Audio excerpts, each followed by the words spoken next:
In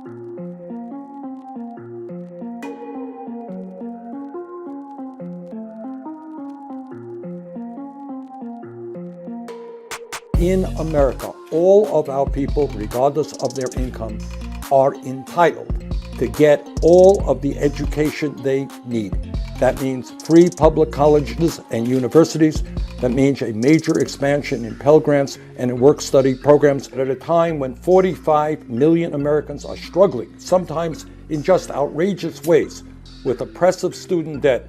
Our legislation would end that student debt within 6 months. I myself am one of these 45 million. We are going to make sure that we are freeing them from that shackle so that they can have the kind of prosperity that should be guaranteed by the educations that they've received. You don't have to worry about whether you can buy a house or start a family or invest in a car. You don't have to worry about giving up a home that you might have, not being able to pay rent. We pay for it in a very simple way. We put a tax, a small tax, a fraction of 1% on Wall Street speculation.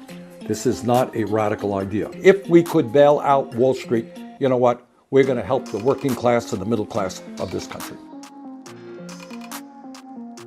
Our studies show that if we were to cancel debt for these 45 million people, our economy would see a boost of $1 trillion over 10 years.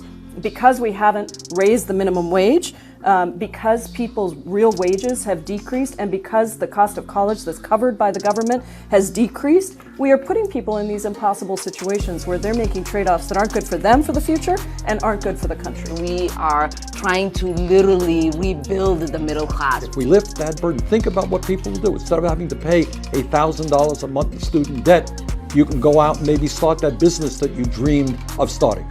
Maybe you can start having the children that you wanted to have, or buy the house that you wanted to have. If we don't address these basic things that people deserve, these basic things that are a right, healthcare, education, these are the things that allow us to be secure as a country. We are setting ourselves up for failure by not being bold in the way that we approach solutions. In order for us to really tackle this issue of inequality and poverty and stimulating the economy for the middle class, we have to be bold in our approaches and make sure that we're making the full investment in order for people to fully benefit. It is not radical for us to want to make sure that everybody has prosperity guaranteed for them. All that we are saying here today is maybe it is time to stand up for the working class of this country and not just the 1%. Let's give them a break. Let's stand with the working families